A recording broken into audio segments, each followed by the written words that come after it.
उदाहरण देना चाहता हूं। आदरणीय सभापति जी, हमने प्रधानमंत्री किसान सम्मान योजना चलाई और पीएम किसान सम्मान योजना का लाभ। This conduct is not appropriate. 10 crore किसानों को हुआ Unparliamentary practice. और सिर्फ 6 साल में हमने Please take your seat. 3 lakh crore रुपए To take their seats. हम किसानों को दे चुके It हैं। is unbecoming of your conduct. आदरणीय सभापति जी, Unbecoming of your conduct.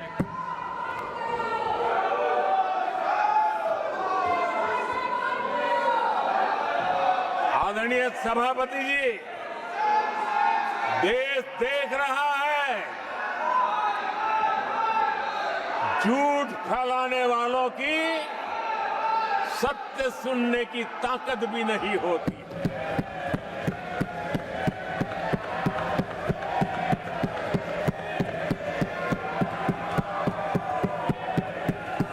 जिनका सत्य से मुकाबला करना, इसके लिए जिनके हौसले नहीं है, वो बैठ करके इतनी चर्चा के बाद उन्होंने उठाए हुए सवालों के जवाब भी सुनने की हिम्मत नहीं है। इन्होंने ये अपर हाउस को अपमानित कर रहे हैं। इस अपर हाउस की महान परंपरा को अपमानित कर रहे हैं। आदरणीय सभापति जी, देश की जनता ने हर प्रकार से उनको इतना पराजित कर दिया है कि अब उनके पास गली मोहल्ले में चीखने के सिवाय कुछ बचा नहीं। नारेबाजी, हो हल्ला और मैदान छोड़ के भाग जाना, यही उनके नसीब में लिखा हुआ है।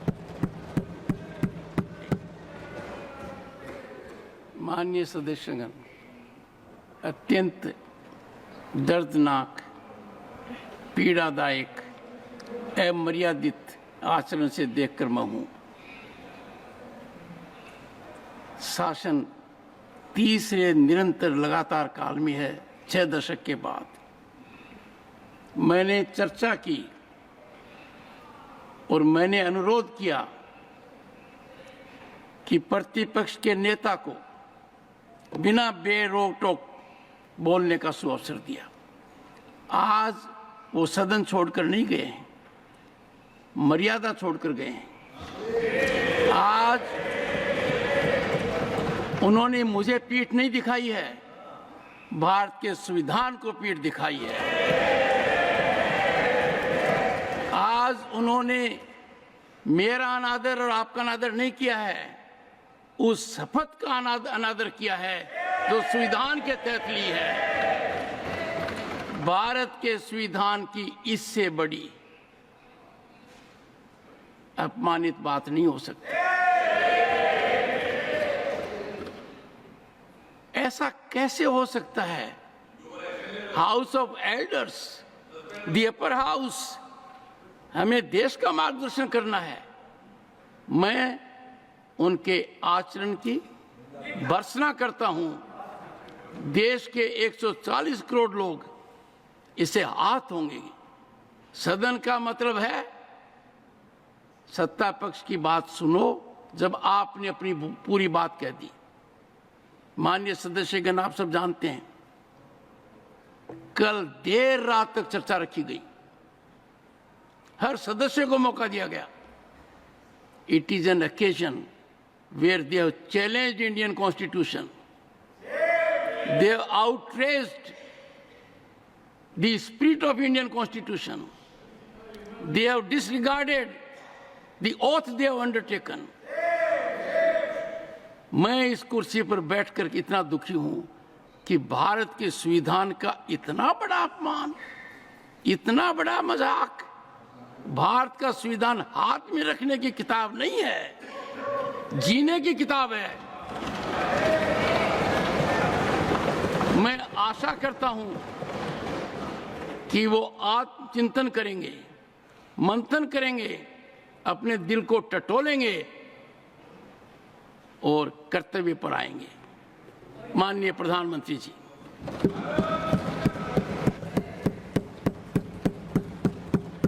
आदरणीय सभापति जी, आपकी वेदना मैं समझ सकता हूं। ये 140 करोड़ देशवासियों ने जो निर्णय दिया है, जो जनादेश दिया है, इसे ये पचा नहीं पा रहे हैं और कल उनकी सारी हरकतें फेल हो गई, तो आज उनका वो लड़ाई लड़ने का भी हौसला नहीं था और इसलिए वो मैदान छोड़ करके भाग गए हैं। आदरणीय सभापति जी, मैं तो कर्तव्य से बंधा हुआ हूं और न ही मैं यहां कोई डिबेट पे स्कोर करने के लिए आया हूं। मैं तो देश का सेवक हूं, देशवासियों को मेरा हिसाब है। देश की जनता को मेरे पल पल का हिसाब देना, मैं उसे अपना कर्तव्य मानता हूं।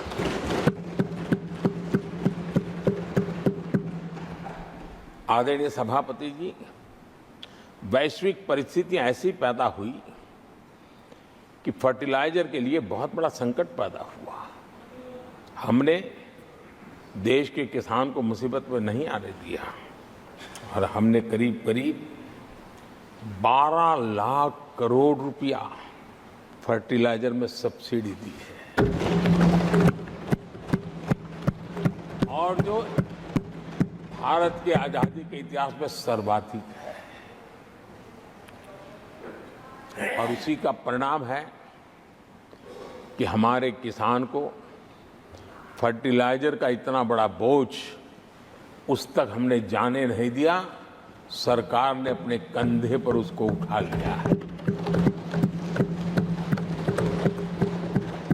आदरणीय सभापति जी, हमने एमएसपी में भी रिकॉर्ड बढ़ोतरी की है। इतना ही नहीं, खरीद के भी नए रिकॉर्ड बनाए हैं। पहले एमएसपी की घोषणा होती थी लेकिन किसानों से कुछ भी लिया नहीं जाता था, बातें बताई जाती थी। पहले की तुलना में अनेक गुना ज्यादा खरीदी कर करके हमने किसानों को सामर्थ्यवान बनाने का प्रयास किया।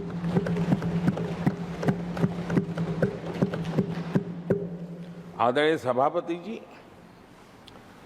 10 वर्षों में हमने कांग्रेस सरकार की तुलना में धान और गेहूं किसानों तक 2.5 गुना अधिक पैसा पहुंचाया और हम आने वाले 5 साल सिर्फ इसी का इंक्रीमेंटल वृद्धि करके रुकना नहीं चाहते। हम नए नए क्षेत्रों को, उन कठिनाइयों का अध्ययन करके उसकी मुक्ति के लिए प्रयास कर रहे हैं और इसलिए आदरणीय सभापति जी, अन्न भंडारण का विश्व का सबसे बड़ा अभियान हमने हाथ लिया है और लाखों की तादाद में विकेंद्रित व्यवस्था के तहत अन्न भंडारणों की रचना करने की दिशा में काम चल पड़ा है। फल और सब्जी एक ऐसा क्षेत्र है, हम चाहते हैं किसान उस तरफ मुड़े और उसके भंडारण के लिए भी एक व्यापक इंफ्रास्ट्रक्चर की दिशा में हम काम कर रहे हैं। आदरणीय सभापति जी, सबका साथ सबका विकास, इस मूल मंत्र को लेकर के हमने देश सेवा की हमारी यात्रा को निरंतर विस्तार देने का प्रयास किया है। देशवासियों को गरिमापूर्ण जीवन देना, ये हमारी प्राथमिकता रही है। आजादी के बाद अनेक दशकों तक जिनको कभी पूछा नहीं गया, आज मेरी सरकार उनको पूछती तो है, उनको पूजती भी है।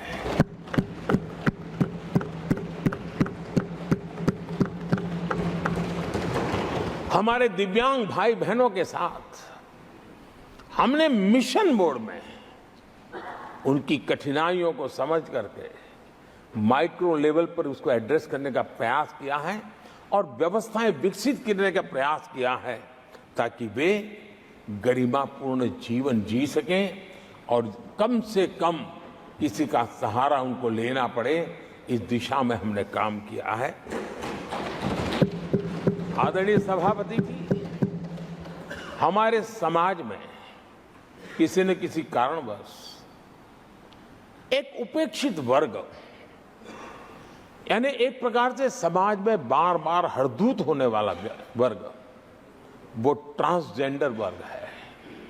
हमारी सरकार ने ट्रांसजेंडर साथियों के लिए कानून बनाने का काम किया है और जब पश्चिम की दुनिया के लोग ये सुनते हैं तो उनको भी गर्व होता है, जब भारत इतना प्रोग्रेसिव है, भारत की तरफ बड़े गर्व की नजर से देखा जाता है। हमने उनको मुख्य धारा में लाने का प्रयास शुरू किया है। आपने देखा होगा पद्मा अवार्ड में भी ट्रांसजेंडर को अवसर देने में हमारी सरकार आ गया है। आदरणीय सभापति जी, हमारे गुमंत जनजातीय समुदाय, हमारे गुमंत साथी, हमारे बंजारा परिवार, उनके लिए एक अलग कल्याण बोर्ड बनाया है ताकि उनकी आवश्यकताओं को हम एड्रेस कर सकें और उनको भी एक स्थायी, सुरक्षित और संभावनाओं वाला जीवन प्राप्त हो, उस दिशा में हम काम कर रहे हैं। आदरणीय सभापति जी, हम एक शब्द लगातार सुनते आए हैं, पीवीटीजी, पीवीटीजी, पीवीटीजी। हमारे जनजातीय समूह में ये सबसे पीछे रहा हुआ और आजादी के इतने सालों के बाद भी जिन्होंने उनको निकट से देखा होगा, पता चलता है कि कैसी हालत में जीते हैं। उनकी तरफ किसी ने नहीं देखा।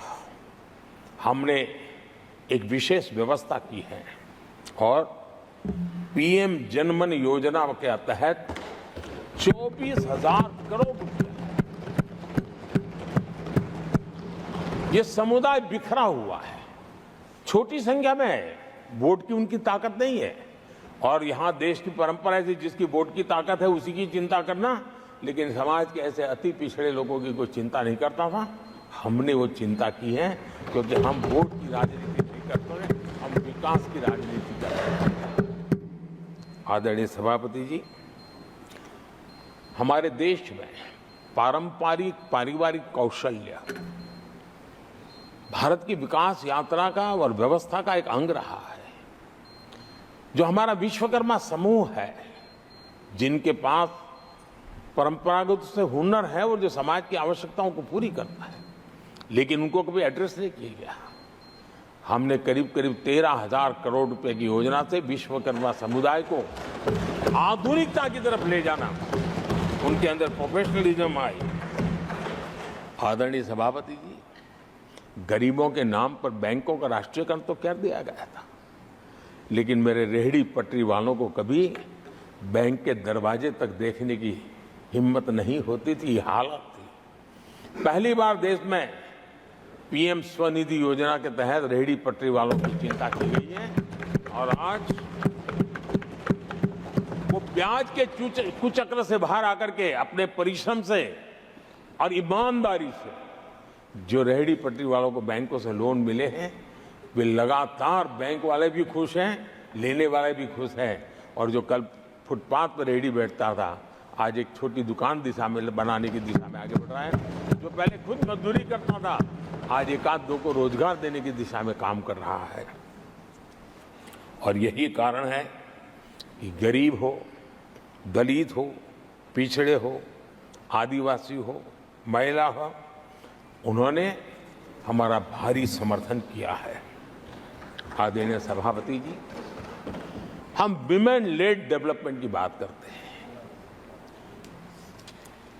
दुनिया के प्रगतिशील देशों के लिए भी विमेन डेवलपमेंट तो बहुत स्वाभाविक स्वीकार करते हैं, लेकिन विमेन लेड डेवलपमेंट की बात करते हैं तो उनके भी उत्साह में थोड़ी कमी नजर आती है। ऐसे समय भारत ने नारा नहीं, निष्ठा के साथ विमेन लेड डेवलपमेंट की ओर कदम बढ़ाए और महिला सशक्तिकरण का लाभ आज दिख रहा है, हर क्षेत्र में दिख रहा है और भारत की विकास यात्रा में वो कंट्रीब्यूट कर रहा है।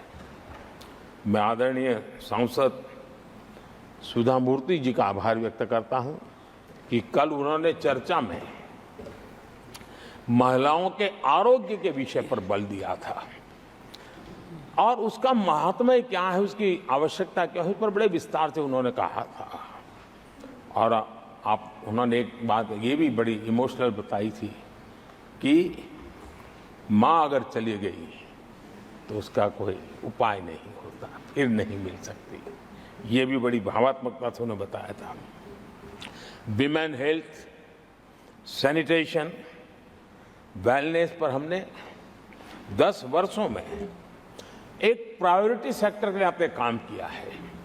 आदरणीय सभापति जी, टॉयलेट हो, सैनिटरी पैड्स हो, गैस कनेक्शन हो, प्रेगनेंसी के दौरान वैक्सीनेशन की व्यवस्था हो और इसका फायदा हमारे देश की माताओं बहनों को मिला है।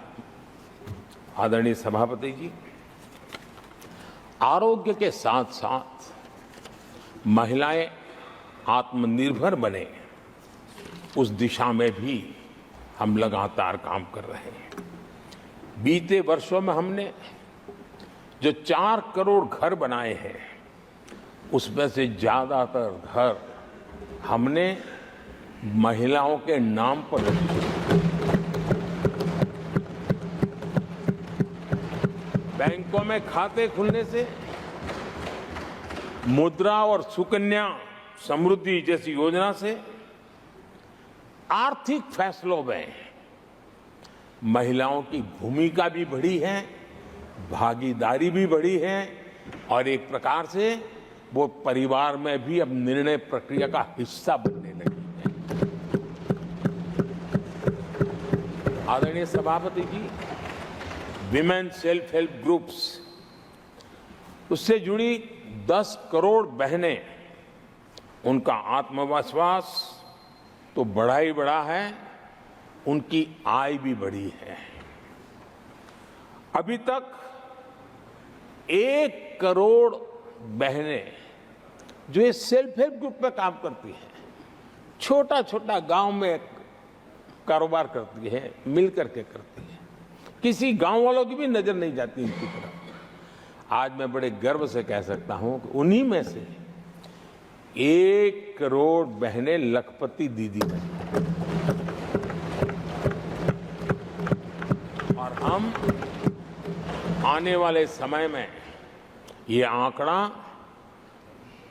3 करोड़ बहनों को लखपति दीदी बनाने की दिशा में बढ़ा रहे हैं।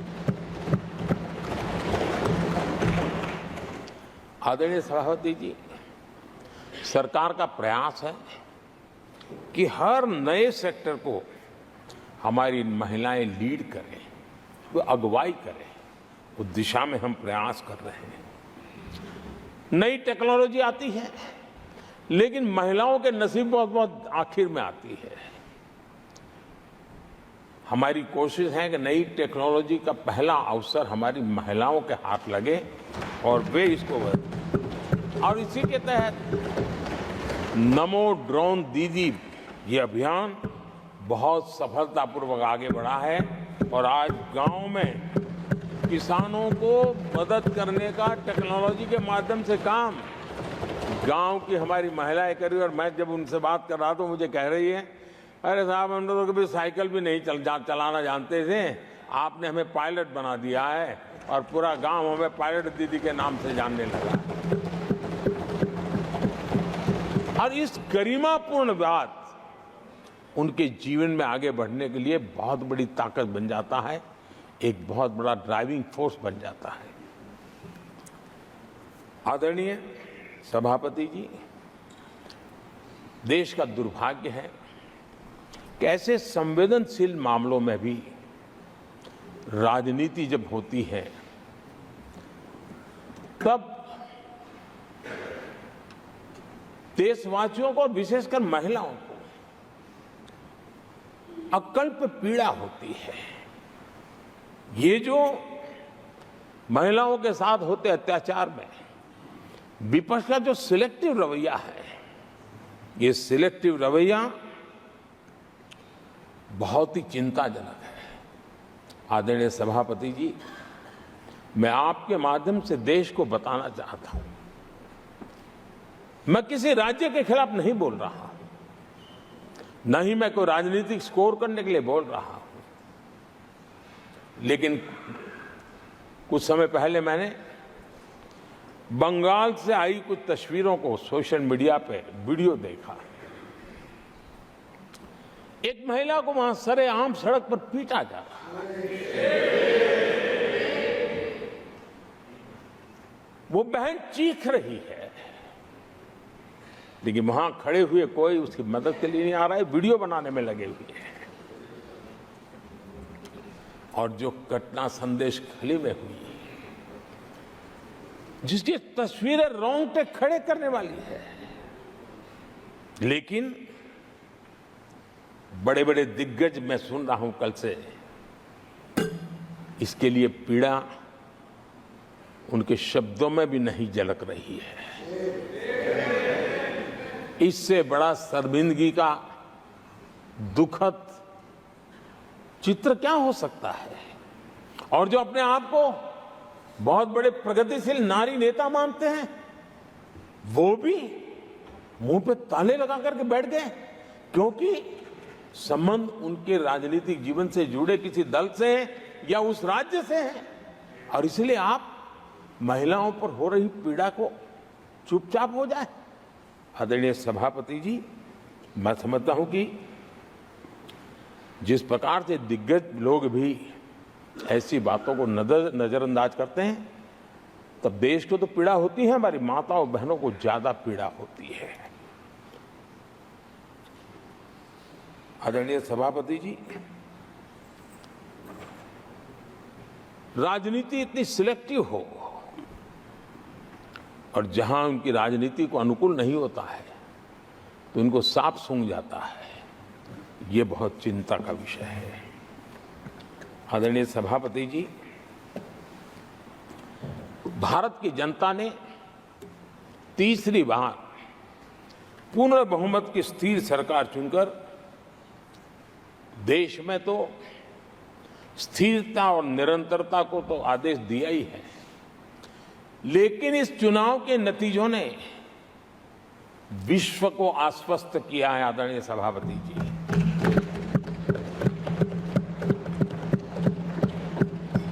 और इस नतीजों के कारण भारत विश्व भर के निवेशकों के लिए एक बहुत बड़ा आकर्षण का केंद्र बनकर के उभर रहा है। इफ्स और बट्स का समय पूरा हो चुका और भारत में विदेश का निवेश भारत के नौजवानों के लिए रोजगार के नए अवसर लेके आता है, भारत के युवाओं की टैलेंट को विश्व के मंच पर ले जाने का एक अवसर बन जाता है। आदरणीय सभापति ji, honourable prime minister, honorable members, the reply to the discussion on the motion of thanks on the President's address is underway. If the House agrees, the lunch hour may be dispensed with to conclude the discussion. Do I have the leave of the House to dispense with the lunch hour today? Honorable Prime Minister, आपने मुझे भी एक मौका दिया है जो मेरे से पहले एक चेयरमैन को ही मिला है, to listen to the prime minister in his third term replying to the president's address.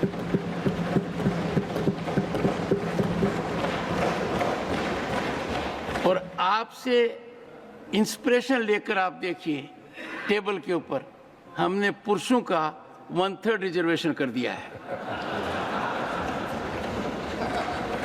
Honourable prime minister, आदरणीय सभापति जी,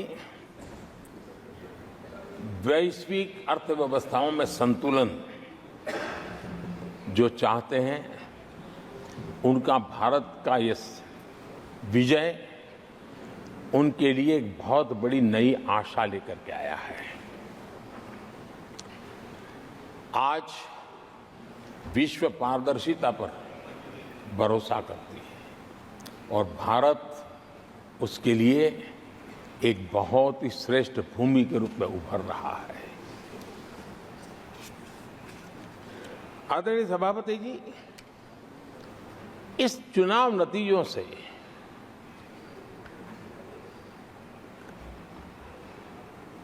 जो कैपिटल मार्केट है उसमें तो उछाल नजर आ ही रहा है, लेकिन दुनिया में भी बहुत बड़ा उमंग और आनंद का माहौल है। मैं अपने व्यक्तिगत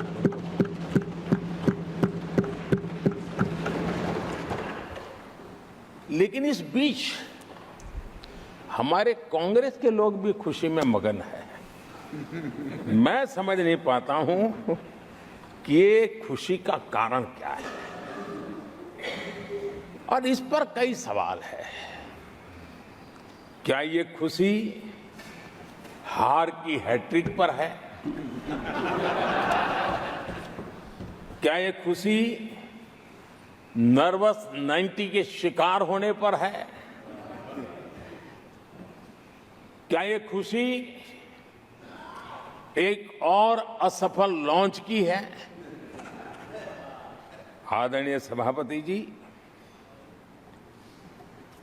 मैं देख रहा था ये उत्साह उमंग से खड़गे जी भी बड़े नजर आ रहे थे,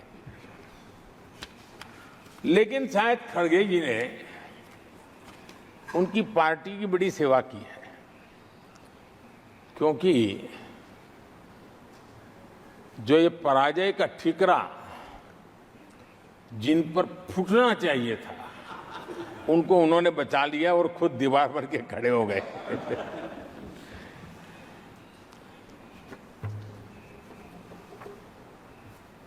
और कांग्रेस का रवैया ऐसा रहा है कि जब जब ऐसी परिस्थिति आती है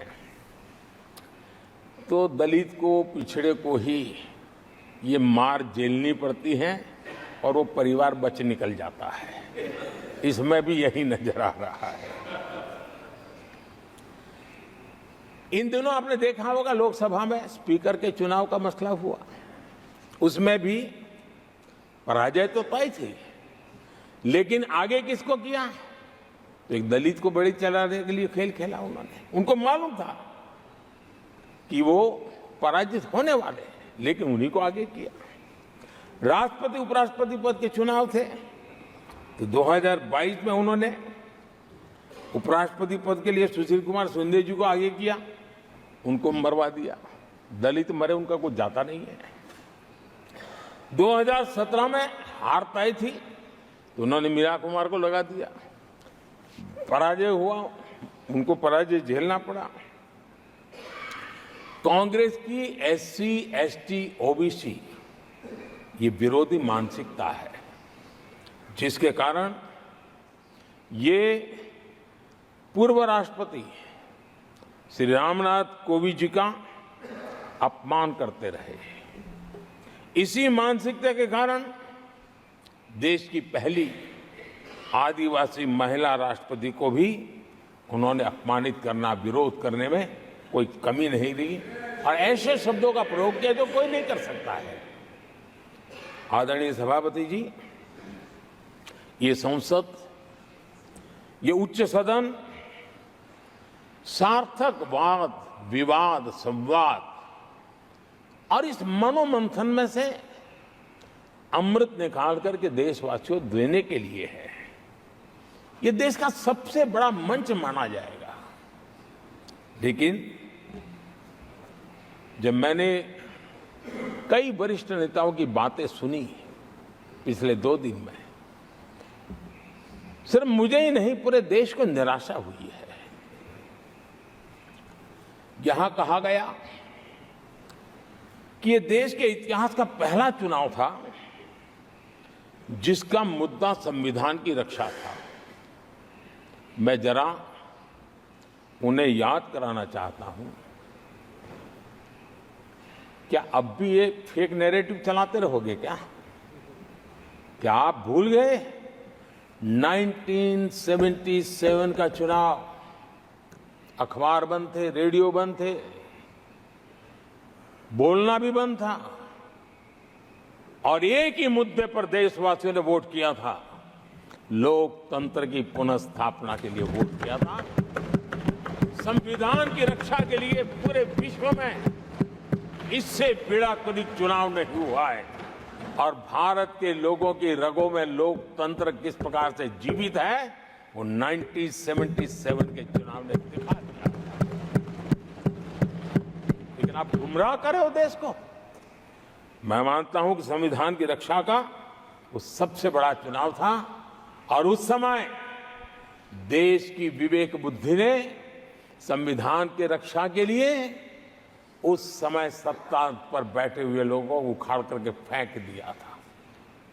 और इस बार अगर संविधान की रक्षा का चुनाव था तो देशवासियों ने संविधान की रक्षा के लिए हमें योग्य पाया है। संविधान की रक्षा के लिए देशवासियों को हम पर भरोसा है। कहां अगर संविधान की रक्षा कोई कर सकता है तो यही लोग कर सकते हैं और देशवासियों ने हमें जनादेश दिया है। आदरणीय सभापति जी,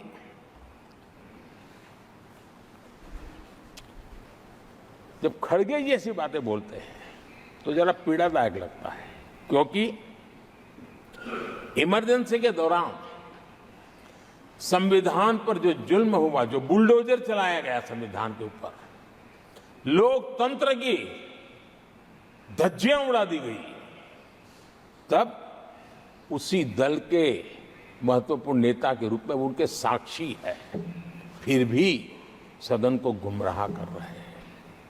आदरणीय सभापति जी, आपातकाल को मैंने बहुत निकट से देखा है।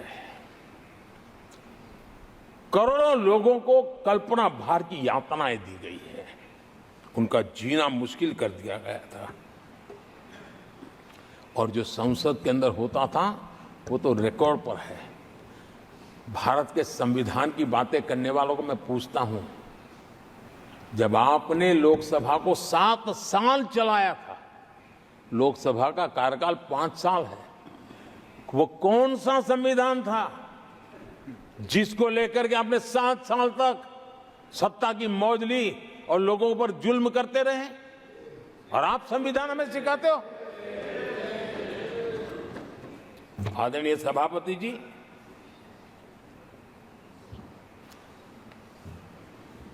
दर्जनों आर्टिकल्स पर, यानी संविधान की आत्मा को छिन्न विच्छिन्न करने का पाप इन्हीं लोगों ने उस कालखंड में किया था। 38वां, 39वां और 42वां संविधान संशोधन, और उस संशोधन में यानी मिनी कॉन्स्टिट्यूशन, यानी मिनी कॉन्स्टिट्यूशन के रूप में कहा जाता था। ये सब क्या था? आपके मुंह में संविधान की रक्षा शब्द शोभा नहीं देता है। ये पाप कर करके आप बैठे हुए लोग हो। इमरजेंसी में पिछली सरकार में 10 साल ये कैबिनेट में थे खड़गे जी, क्या हुआ था? प्रधानमंत्री संवैधानिक पद है, प्रधानमंत्री के पद के ऊपर एनएसी बैठ जाना